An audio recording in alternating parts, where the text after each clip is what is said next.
जय माता दी फ्रेंड्स। तो आज हम सीखेंगे कुर्ती की कटिंग और वो भी पूरे डिटेल के साथ। तो हम मेरा ये प्रिंटेड फैब्रिक है, इसमें ये वाला जो पार्ट है वो स्लीव्स का पार्ट है। सबसे पहले मैं इसको अलग कर देती हूँ। और ये जो नेक वाली पट्टी आप देख रहे हैं ये फ्रंट वाला पार्ट है। तो मैंने नेक वाली पट्टी को सेंटर में करते हुए इस तरीके से फोल्ड कर दिया कपड़े को, जैसा कि आप वीडियो में देख पा रहे हैं। और ये जो ब्लैक कलर की पट्टी है इसको हमें अंदर में फोल्ड करना है। और अब सबसे पहले हम कुर्ती की लेंथ का मार्क करेंगे इस तरीके से। तो इसमें तैयार कुर्ती जो निकल रही है वो 41 की निकल रही है, लेकिन हमें हाफ पौना इंच फैब्रिक ऊपर एक्स्ट्रा चाहिए ताकि हम बैक पार्ट को बड़ा रख सकें, क्योंकि बैक नेक है हमारा 2.5 इंच। तो मैंने हाफ पौना इंच ऊपर एक्स्ट्रा बचाते हुए इस तरीके से लाइन ड्रॉ कर दी है। और अब हम लगाएंगे तीरे का निशान। तीरा हमें लेना है 7 इंच का, क्योंकि हमारा जो बैक नेक है वो सिर्फ 2.5 इंच का है, यानी कि पैक नेक भी आप उसको बोल सकते हैं, पूरा बंद है।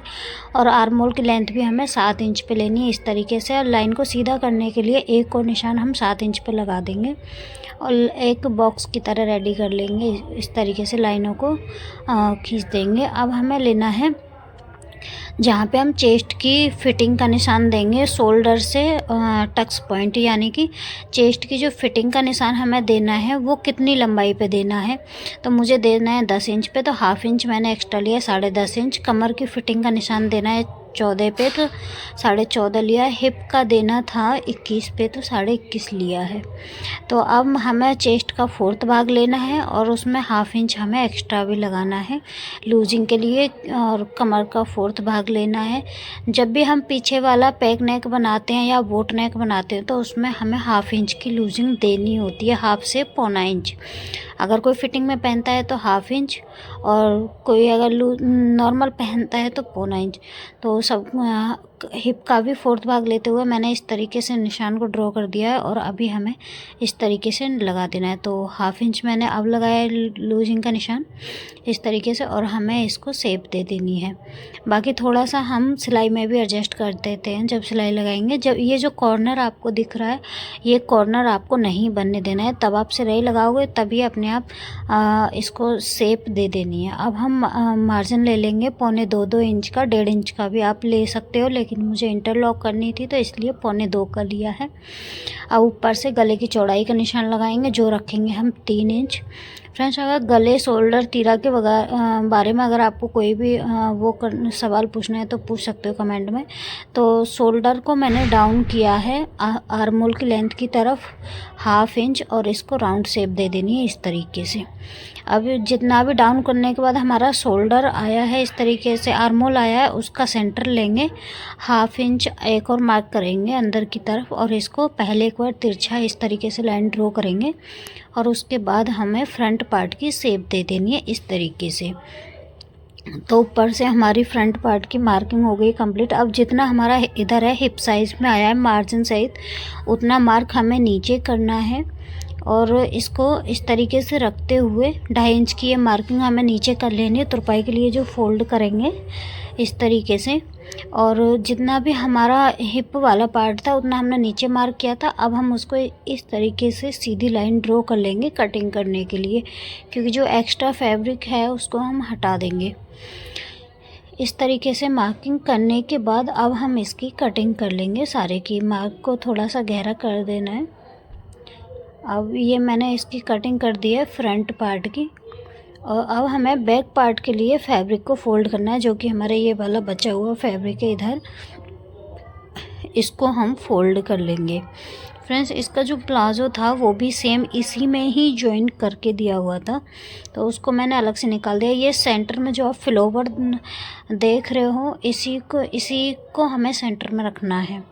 और मैंने इसको फोल्ड कर दिया इस तरीके से। और अब हम इसको ऊपर से भी मैंने, आप देख रहे हो, ऊपर से इसको आधा पौना इंच एक्स्ट्रा का निशान लगा दिया। बाकी जो थोड़ा सा 19-20 फैब्रिक था उसको सीधा कर दिया, क्योंकि वो थोड़ा छोटा बड़ा हो रहा था इसलिए। तो जो सेंटर पार्ट की छटाई थी वो अभी हमने नहीं दी है, क्योंकि हम सेम पहले बैक वाला पार्ट उठा लेंगे इस तरीके से। तो मैंने बैक वाले पार्ट को उठा लिया है। और अब हम फ्रंट पार्ट की शटिंग देंगे, जो पहले हमने 2.5 इंच तुरपाई के लिए किया था पे कट लगाएंगे, एक हिप वाले पे कट लगाना। ये कट लगाने बिल्कुल कंपलसरी होते हैं क्योंकि हमारे कुर्ती के पार्ट्स ऊपर नीचे नहीं होते हैं, और जो छोटा बड़ा फैब्रिक हो रहता है एक्स्ट्रा, उसको हमें हटा देना है इस तरीके से। और फ्रंट पार्ट को पीछे वाले पार्ट से मिलाते हुए जो हमने शोल्डर डाउन किया था, अब हम उसको कटिंग करेंगे। तो मैंने कटिंग कर दिया है और अब हमें फ्रंट पार्ट की छटाई दे देनी है इस तरीके से। तो फ्रंट पार्ट की छटाई अब बाद में दें, स्टार्टिंग में भी दे सकते हैं, लेकिन दोनों पार्टों को काटना थोड़ा आसान हो जाता है एक साथ रखने के बाद।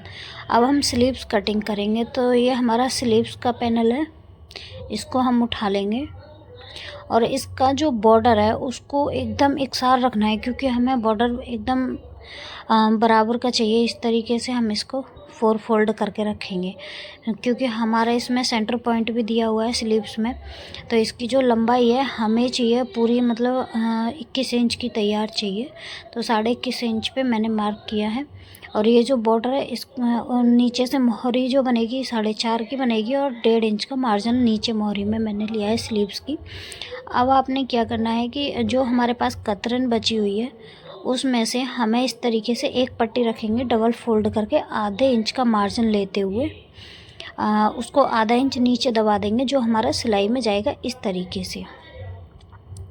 अब हम इसको डाउन नॉर्मल करते हैं हम 3.5 इंच, लेकिन जब हमारा गला पीछे से छोटा होता है, पैक नेक होता है, तो उसमें हम 1/2 इंच एक्स्ट्रा लेके चलते हैं। तो ये हमने 4 इंच डाउन करा है इस तरीके से। जितना भी आपका चेस्ट साइज़ था उसका 4th भाग लेना है, उसमें 1/2 इंच कम करना है।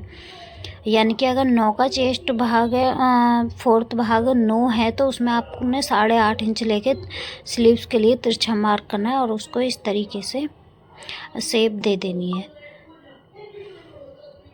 तो मैंने इसकी शेप दे दी है और 1.25 इंच का मार्जिन ऊपर लिया है। मोहरी में नीचे हमने 1.5 इंच का मार्जिन रखा है। मोहरी में नीचे ज़्यादा मार्जिन की ज़रूरत नहीं होती है क्योंकि उसको हम पहले से ही लूज उठाते हैं। फ्रेंड्स, अगर वीडियो अच्छी लगे तो लाइक करना, चैनल को सब्सक्राइब करना बिल्कुल ना भूलें। और अगर आप इसकी स्टिचिंग देखना चाहते हैं तो प्लीज़ मुझे कमेंट कर देना, स्टिचिंग की वीडियो भी मैं डाल दूँगी। तो मैंने स्लीव्स कट करके सेंटर में एक निशान लगा दिया है जिसे हम शोल्डर के जो जॉइंट होते हैं दोनों पार्ट के उससे मैच करके तब स्टिच करते हैं। और इसको भी हमें एक्स्ट्रा फैब्रिक को कट कर देना है अपनी मार्किंग के हिसाब से। और ये जो 2 पट्टियाँ हमारी कट के आई हैं जोड़ लगाने के लिए बाजू में, इसी के साइज़ की सेम इसी कतरन में से हमें 2 पट्टियाँ और निकालनी होंगी। आपको देख लेना है कि आपके पास कितना फैब्रिक है।